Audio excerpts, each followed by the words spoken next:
अरे वो हिंदुस्तान में ही हों और ये शेर पहुंच जाए। अब कर रहा हूं कि जंग हो या इश्क हो, जंग हो या इश्क हो, भरपूर होना चाहिए और कट चुकी है उम्र सारी जिनकी पत्थर तोड़ते, अब तो इन हाथों में कोहेनूर होना चाहिए। कट चुकी है उम्र सारी जिनकी, कट चुकी है उम्र सारी जिनकी पत्थर। आप तो मोदी साहब के आदमी हैं, पहुंचाने में मदद करें मेरा। कट चुकी है उम्र सारी जिनकी पत्थर तोड़ते, अब तो इन हाथों में कोहेनूर होना चाहिए, कोहेनूर होना चाहिए। अर्ज कर रहा हूं कि हम अपनी जान के दुश्मन को अपनी जान कहते हैं, हम अपनी जान के दुश्मन को अपनी जान कहते हैं, हम अपनी जान के दुश्मन को अपनी जान कहते हैं। मोहब्बत की इसी मिट्टी को हिंदुस्तान कहते हैं। हम अपनी जान के दुश्मन को अपनी जान कहते हैं, मोहब्बत की इसी मिट्टी को हिंदुस्तान कहते हैं। देखिए यहां से अब मैं कुछ शायरी के जो ट्रैक चेंज कर रहा हूं, इसमें मेरी जिम्मेदारी थोड़ी कम होगी और आपकी जिम्मेदारी ज्यादा होगी। तो आप अपनी जिम्मेदारी समझें, मैं अपनी जिम्मेदारी से शेर पढ़ रहा हूं। मोहब्बत की इसी मिट्टी को हिंदुस्तान कहते हैं, जो ये दीवार का सुराख है साजिश का हिस्सा है। मोहब्बत की इसी मिट्टी को हिंदुस्तान कहते हैं, जो ये दीवार का सुराख है साजिश का हिस्सा है, मगर हम इसको अपने घर का रोशनदान कहते हैं। जो ये दीवार का सुराख है साजिश का हिस्सा है, मगर हम इसको अपने घर का रोशनदान कहते हैं। मुझे 10 सेकंड दे दीजिए और उसके बाद वादा करता हूं कि बोलूंगा नहीं। देखिए आप, नहीं मैं शेर पढ़ रहा हूं, अभी मैं पढ़ रहा हूं मेरी जान।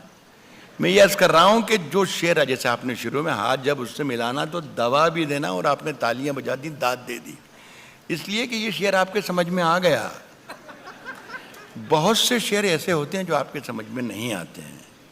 तो ये समझ लें आप दोस्तों, ये गुर है उर्दू शायरी को समझने का और सुनने का, कि जो आपके समझ में आता है वो तो यकीनन अच्छा होता है शेर, लेकिन जो नहीं आता है वो उससे भी ज्यादा अच्छा होता है जो आपके समझ में आ जाता है। तो अगर जरा सी भी कहीं मुश्किल लगे तो समझना कि आज राहत इंदौरी ने कमाल कर दिया, बहुत बड़ी बात कह दी। जो ये दीवार का सुराख है साजिश का हिस्सा है, मगर हम इसको अपने घर का रोशनदान कहते हैं। जो दुनिया को सुनाई दे उसे कहते हैं खामोशी, जो दुनिया को सुनाई दे उसे कहते हैं खामोशी, और जो आंखों में दिखाई दे उसे तूफान कहते हैं। जो दुनिया को, बस इसी तरीके से हम सुनते रहिए, मेरा काम चल जाएगा।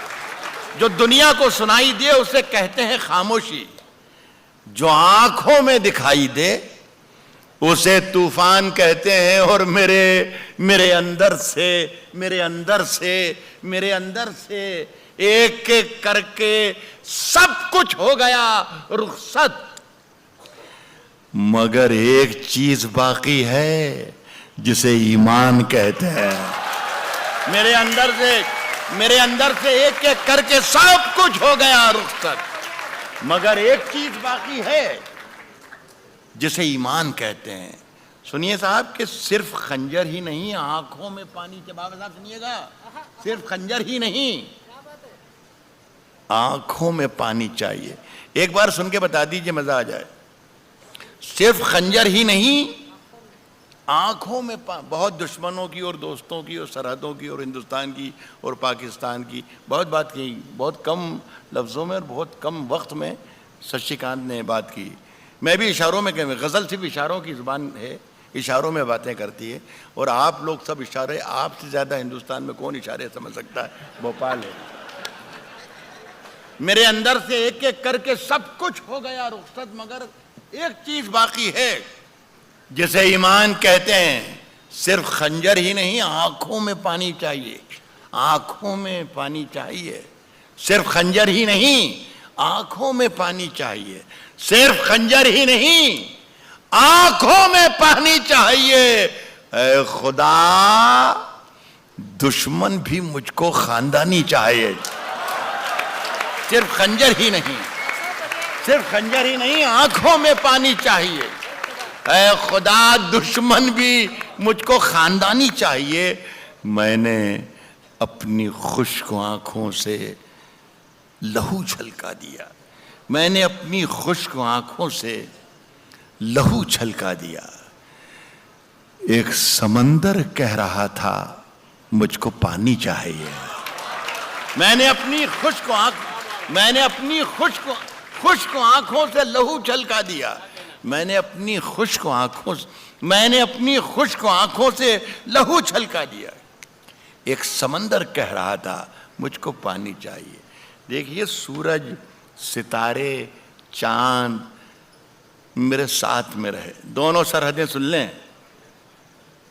सूरज, सरहद का जहां जिक्र होता है शशिकांत यादव साहब, मैं बिल्कुल ये महसूस कर रहा हूं कि मेरे सामने नरेंद्र मोदी साहब बैठे हुए हैं। तो मैं शिकायत कर रहा हूं आपसे कि जब जब सरहद का जिक्र होता है तो सारी सरहदें भूल जाती हैं, सिर्फ एक ही लाहौर वाली सरहद याद रह जाती है। तो मैं ये कह रहा हूं कि सूरज, सितारे, चांद, सूरज, सितारे, चांद, सूरज, सितारे, चांद मेरे साथ में रहे जब तक तुम्हारे हाथ मेरे हाथ में रहे। सूरज, सितारे, चांद, न जाने कहां उड़ गई सोने की चिड़िया। सूरज, सितारे, चांद मेरे साथ में रहे जब तक तुम्हारे हाथ मेरे हाथ में रहे। और शाखों से टूट जाएं, अब हालात बदल गए, शाखों से टूट जाएं वो पत्ते नहीं हैं हम। आंधी से कोई कह दे कि औकात में रहे। शाखों से टूट जाएं वो पत्ते नहीं हैं, शाखों से टूट जाएं वो पत्ते नहीं हैं हम। आंधी से कोई कह दे कि औकात में रहे। साहब, जो तौर है दुनिया का उसी तौर से बोलो, उसी तौर से बोलो। कुछ भी भोपाल में कहने की जरूरत नहीं है। एक हमारे बड़े जिम्मेदार यहाँ के वजीर हैं मुल्क के, राजनाथ सिंह साहब नाम है उनका। वो उनके बयान हर 8वें दिन इस तरीके से आते हैं कि हम अपने पड़ोसी मुल्कों के साथ डायलॉग करना चाहते हैं, गुफ्तगू करना चाहते हैं, बातचीत करना चाहते हैं, अच्छे रिश्ते कायम करना चाहते हैं। एक बार मिल गए थे गाजियाबाद में वो, तो मैंने कहा कि आप ज़रूर बात कीजिए, लेकिन बात करने का ज़रा सा तरीक़ा बदल दीजिए आप, तो शायद रास्ते खुल जाएं, कोई रास्ता निकल जाए। तो किसी ने मंच से ही कह दिया कि राहत भाई क्या तरीक़ा है, आप बता दो अगर आपके पास कोई तरीक़ा हो। तो मैंने तरीक़ा सुझाया है, अगर ये सही हो तो आपकी तायद भी चाहूँगा भोपाल वालों की। और उन्हें बताऊँ कि देखिए, भोपाल के बहुत जो सोच समझने वाले लोग हैं, समझदार लोग हैं, उन्होंने इस बात की तायद की है, जो तौर है दुनिया का उसी तौर से बोलो। जो तौर है दुनिया का, जो तौर है दुनिया का, उसी तौर से बोलो। बहरों का इलाका है, जरा जोर से बोलो। जो तौर है दुनिया का उसी तौर से बोलो। जो तौर है दुनिया का उसी तौर से बोलो।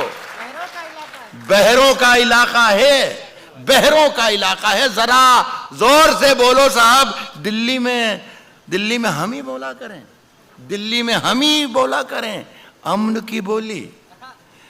यारो, कभी तुम लोग भी लाहौर से बोलो।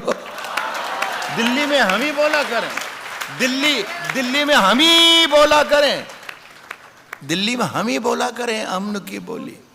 यारो, कभी तुम लोग भी लाहौर से बोलो। साहब, सबको रुसवा बारी बारी किया करो, सबको रुसवा बारी बारी किया करो, सबको रुसवा बारी बारी किया करो। हर मौसम में फतवे जारी किया करो। एक बात और बता दूं कि ये जो मैंने आपको मतलब सुनाया, ये अच्छा था।